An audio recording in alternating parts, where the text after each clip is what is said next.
So Von Miller's antics are still at an all-time high, but they're starting to go from making our team fight to making our team possibly look like a super team. What I'm saying is, yesterday on Von Miller's Instagram story, he uploaded a picture of Odell Beckham in a Bills jersey saying, "Let's run it again." Odell then replied with, "You know what happened last time. What does the locker next to you look like?" I know what I said about the Rams a week ago. I said that they bought a Super Bowl and it worked. The Bills want to pull that card? I'll do whatever it takes, man.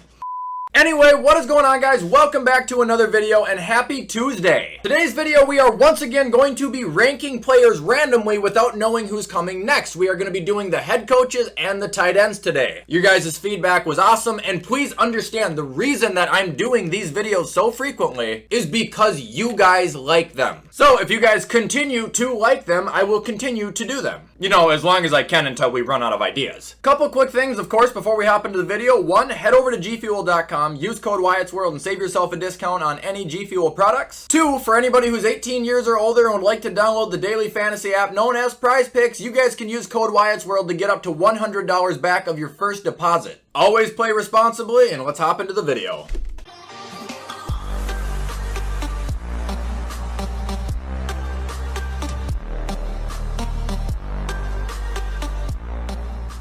Okay, welcome back. Little introduction needed, but here we are at the almighty list. Got the head coaches pulled up because that's what we're going to start with before we do the tight end, but a refresher for anybody in here who either forgot what we're doing or doesn't know. I will be spinning this wheel. I will be taking the team's head coach that it lands on, and I will be ranking them 1 through 10 without knowing who is coming next. Easy, right? Alright, let's get to it. So the first coach of the day is going to be Nick Sirianni. Not starting off with an easy one. So what can we do with Nick Sirianni? You know, he's only had 1 year under his belt, but it was a rather successful year with the team that should not have had the success that they did. I mean, you can give the players credit, but you've got to give the coach equal credit for that. That man was new. You got to think the longer he coaches at this point, he's just going to improve. This might seem ridiculous, but I'm going to toss him at 5. All right, the next coach we are going to do is, oh man, Dan Campbell, my boy. No pun intended here. That man has the heart of a lion. He's out there doing killers. He's working out with his team. He's crying after every game because he wants them to win so bad. I really do like Dan Campbell, and I like the Lions a lot, man. I really wish they weren't a rival team. The Lions weren't very good last year, but I think they were a lot better than they were when they had Patricia. And honestly, I think Dan Campbell's got them going in the right direction. I'll put him at we'll go 8.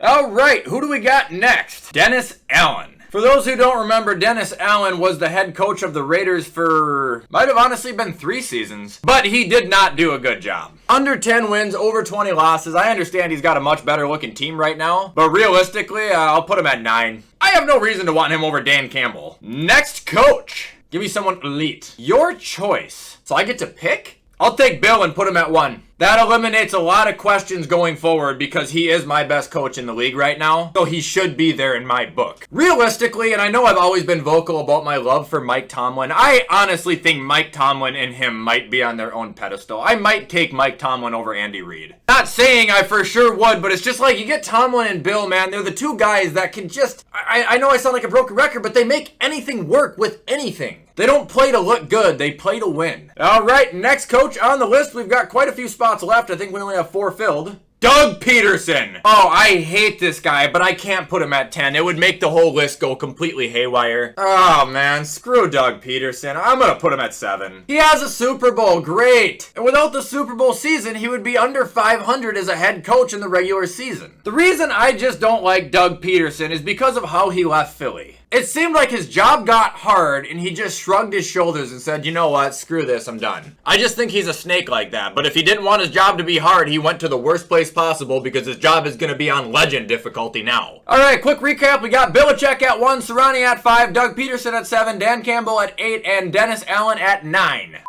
Next coach, Mike Tomlin. Perfect, that's easy. I'll put him right up at 2, right behind Bill. Like I just mentioned about how good I think he is, realistically, the only guys I would maybe take over Tomlin, maybe Andy Reid and maybe Sean McVay. You can win a Super Bowl and be like Doug Peterson, or you can win a Super Bowl and be like Mike Tomlin. He ain't a one-trick pony. He wasn't a one-hit wonder. All right, next coach, we got 4 spots left. Johnny Bones, I love it. I don't know why I called John Harbaugh that. There is a couple guys that I would say is on his level or that I would take over him by a hair, so I will drop him at 4. But that's not an insult to him. He is a winner. He can adapt to change on the fly with the amount of injuries he's had to deal with, and I want to say he has the most playoff wins on the road, I believe, than any active coach. All right, next guy is Kevin Stefanski. I think he's got to go at 6, obviously, here. But he should be above Sirianni, and I think this list would be perfect right now. But I do think Kevin Stefanski is a very good coach. And Nick Sirianni could be better than him. Realistically, Sirianni made the playoffs last year, and Stefanski didn't. But I was with Stefanski for a long time in Minnesota. He did a good job as an offensive coordinator. And deep down, I do think he can be a tremendously good NFL head coach.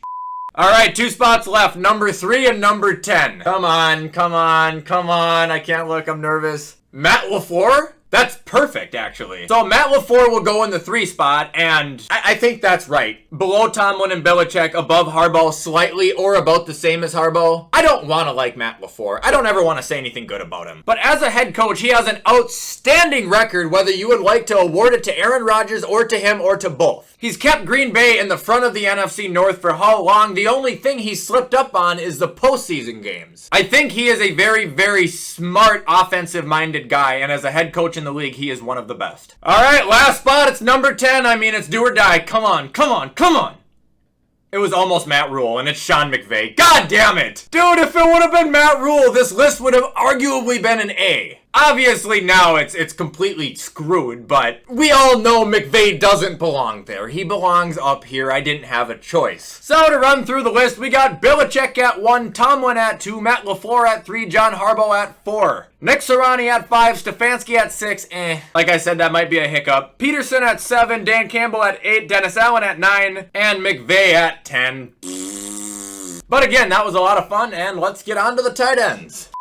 Alright, so here we are. Same exact thing, just tight ends instead of head coaches. So our first tight end of the day is Robert Tonyan. Son of a... Dude, Robert Tonyan is a guy that I really do think is so good. When we got to see him play when Devontae Adams got hurt, he had the most touchdowns in the league as a tight end, and he looked like George Kittle. Last year he goes out, blows out his ACL, hasn't had a year like he had the 1 year and 2 seasons now. I'm going to say Tonyan's at 7 on here, and I think that's a fair spot for him. I do believe he is much better, but I can't give him that much credit. Moving on. Come on, come on, come on, come on, come on. The Titans? Who is their tight end right now? Is it Austin Hooper? I gotta look. It is Austin Hooper. Alright, so Austin Hooper, he's kind of like a Robert Tonyan. I think he's a lot better than where I'm gonna put him on this list because out of Atlanta, he was a stud, and then out of Cleveland, he's kind of meh. Honestly, you guys might argue with me on this. I think I would take Tonyan over Hooper. Realistically, I mean, he had 2 really lackluster years in Cleveland. Alright, next tight end I can use about anybody at this point. Hunter Henry, that's good. We're going to drop Hunter Henry right at number 5. He's one of those guys that is better than the average tight end, but can be argued that he's either just as good or a little bit worse than a good amount of tight ends. So I think 5 for him is actually going to make this list a lot more neutral, and for a guy of his caliber, I couldn't have put him in a better spot. He's a reliable mattress. That's what he is. Give me someone top 5. Come on.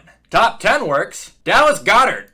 Hey, I didn't know Le'Veon Bell was a tight end. Anyway, Dallas Goedert. I'm going to put him 1 spot above Hunter Henry. I thought about putting him 3, but I have a funny feeling we're just going to hit elite, elite, and elite. Just talked about the tight ends recently, so I don't want to repeat myself too much, but I think everything we've seen out of him as far as catching goes, physicality, watching him play in traffic, you know, he is a dominant tight end. Philly got super lucky that they got to go from Ertz to him, if you're asking me. I'd put him at 4 here, and I think that's good. All right, next tight end. Give me an elite guy, come on. Hayden Hurst. Oh man, he's just like Tonyan and Hooper. I either gotta put him 6 or I gotta put him 9.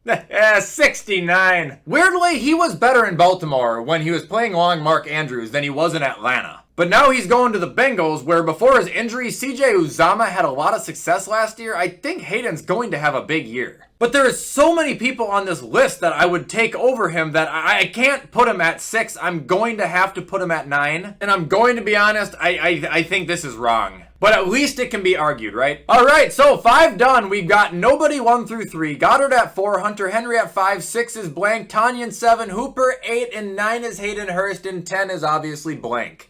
Let's get it, boys. Elite, elite, elite, elite, elite, elite, elite, elite. Well, we got our number 10, Cole Kmet. I know this isn't really fair, but at the same time, it kind of is, because I still don't know if they have Jimmy Graham or not, and Cole Kmet was drafted in the first round to be that guy. Just sadly, in 2 years in the league, he hasn't done a fucking thing. He's at 10 for me. All right, we got 1, 2, 3, and 6 left. This list is going to be absolutely screwed. I can already tell. I haven't gotten a good person yet.